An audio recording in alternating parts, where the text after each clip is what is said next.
Hello, this is going to be an updated build for the Cleric DPS.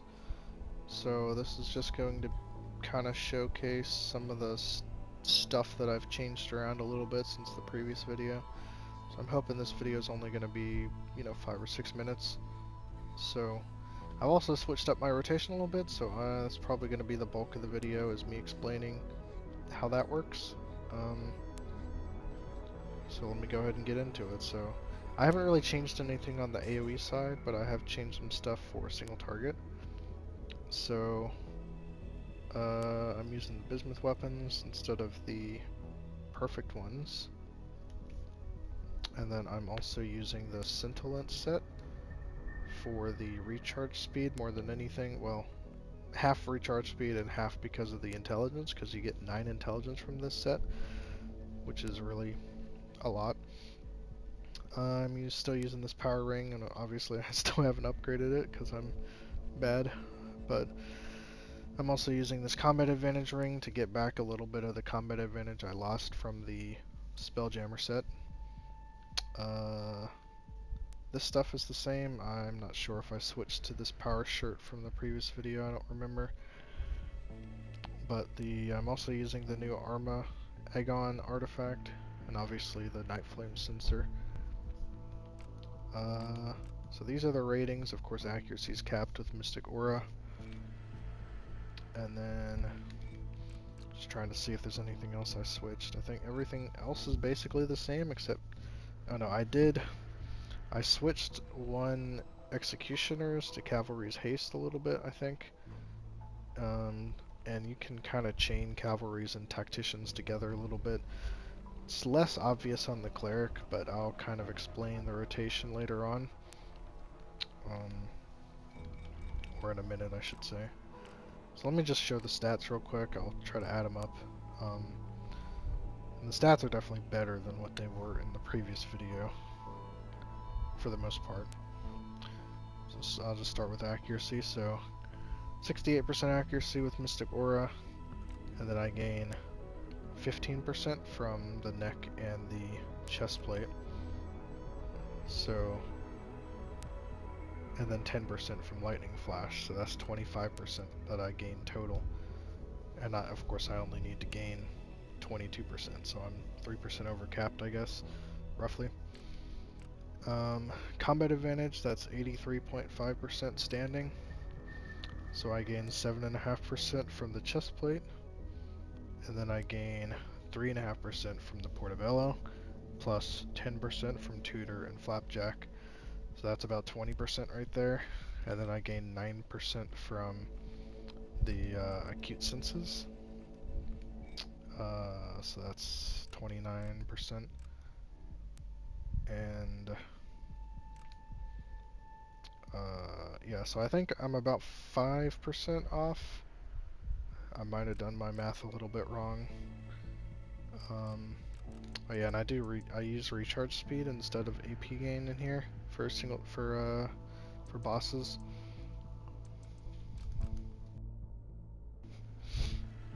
And then I'll talk about crit strike. So crit strike is 66 right now. I gain 9% from the helmet, so that puts me to 75, and then I gain 10% from lightning flash, so that puts me to 85. So about 5% off the cap, but it's close enough. In bosses or in trials, you're going to be capped more than likely with the bonuses that we run in the groups. Crit severity, I'm 99% right now. I gain 7.5% from the boots, and then I also gain 9% from the pants. So that puts me up to, oh yeah, and 5% from the weapons. So with the boots, or with the pants and the weapons, that puts me, that's 14% plus 7.5%, so that's about 21%, so I'm pretty much right on the money for crit severity, I would say. Power, I'm standing at 87, and then with the 2 auras plus Flapjack, that puts me to like 84%. And then with the weapon, I also gain an extra 3.5%. So that puts me to about like 88% or something. and then with the Raptors, I'm, you know, like 116% or so. So I think with Blessed Advantage, obviously, I'm capped to the Master Boon, but I'm a couple percentage off without it. Although in Trials, that's going to be closer because of like Etrian and stuff. And so that's pretty much everything. I'll just go ahead and show. I'm not sure if I showed this in the previous video, but I also made an MGR loadout. It's mostly the same, except I use the Weaver weapons, and I also use this Beholder damage ring. I still use this ring, but I also switch over to the Combat Advantage set again. Oh, whoops. Double tapped. Ratings are capped with the auras that we run in the group, and I think everything is pretty good except the power is a little bit undercapped, and I think the combat advantage might be a little bit less than it is normally. And crit severity is also a little bit under because I don't use the other weapons. So everything is, you know, like 3% under, but that's more damage than you would get without using the damage percentage stuff that I'm using for MGR. Everything else is exactly the same though, I believe. So let me go ahead and explain the single target rotation and kind of what I've switched up a little bit. So everything is the same here for powers, except I do use I use Expanded Faith. I think previously I was using Doomsayer, which only procs on Prophecy of Doom, you know, every 20 seconds. And Expanded Faith will allow you to use a rotation of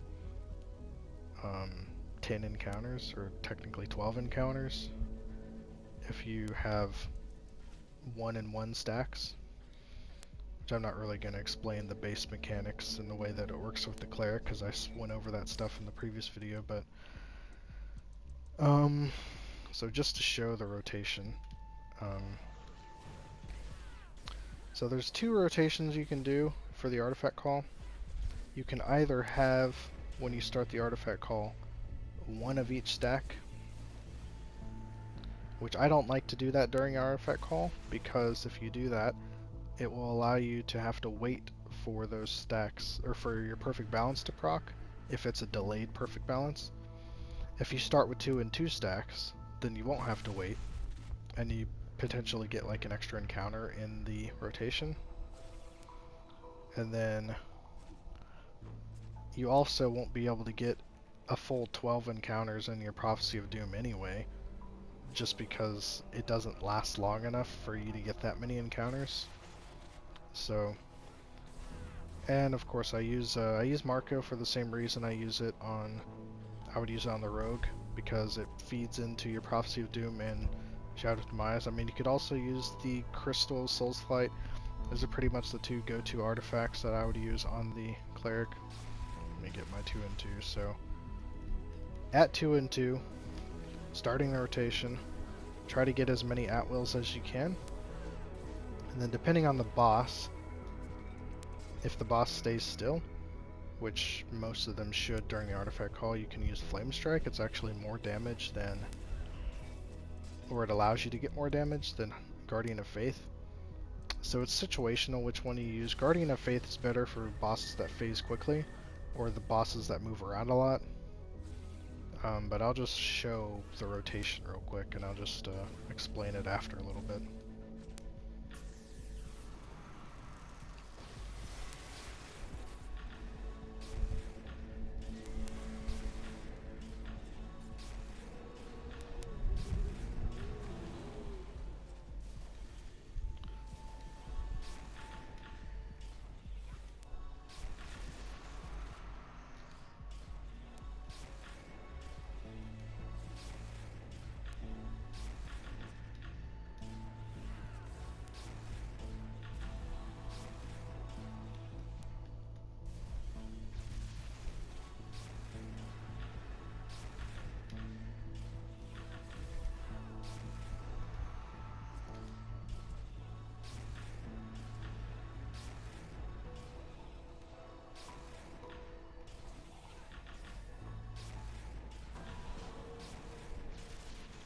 So that's basically the full minute artifact call. And depending on how quickly you use artifacts, your Prophecy of Doom might not be off cooldown, because I don't know if you noticed, but you can squeeze in 3 Prophecy of Dooms during the artifact phase, like during the 1 minute timer, because of stacking recharge speed a little bit, as well as the combination of Tactician's Precision and Cavalry's Haste allows you to get it back.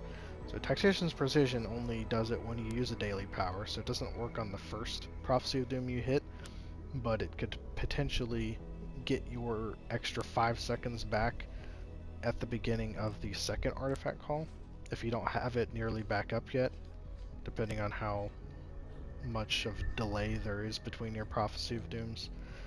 Because if you noticed, when I just did it a second ago, obviously there weren't any mechanics happening, and I was able to pretty much use the Prophecy of Doom off cooldown as soon as it came back up each time. So I had like the fourth Prophecy of Doom at the start of the second artifact call, it would have pretty much lined up almost exactly, with the timer.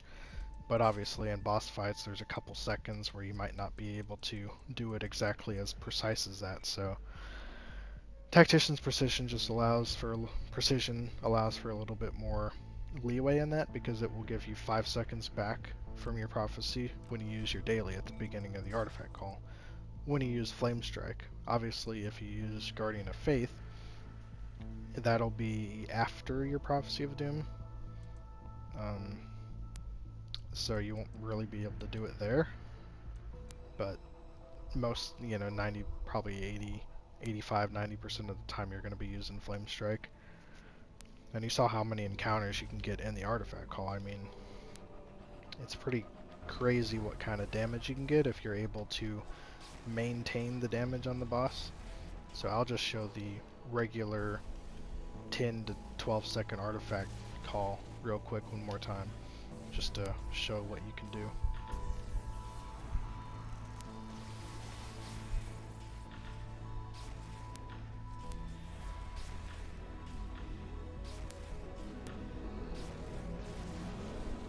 So if you time everything well, you can get 10 encounters in the artifact call. You can't really squeeze out more than that unless you don't use like tunnel vision and daily and stuff in the middle. You might be able to squeeze out 11 with a little bit more recharge speed, because your recharge speed actually does help with your Daunting Light and your Forge Masters. If you notice, the cast time of Daunting Light is a little bit lower, which means that Forge Master is actually not quite up by the time you use Daunting Light for the next one. I mean, I'll just show it real quick to show. I mean, when you use Forge Master, Daunting Light should be up because it's the same cast time, so if you notice, the only encounter that I'm getting that recharge speed thing on is when I'm trying to use Forge Master. I don't get it when I'm trying to use Daunting Light. So, like an extra 5% recharge speed would probably counter that. That's basically everything. I was mostly just trying to show the rotation, and then a few of the things I switched around. So overall, the damage is definitely higher with this setup, and I would definitely recommend trying to use this if possible. That's pretty much everything I have, so I hope this helps, and thanks for watching.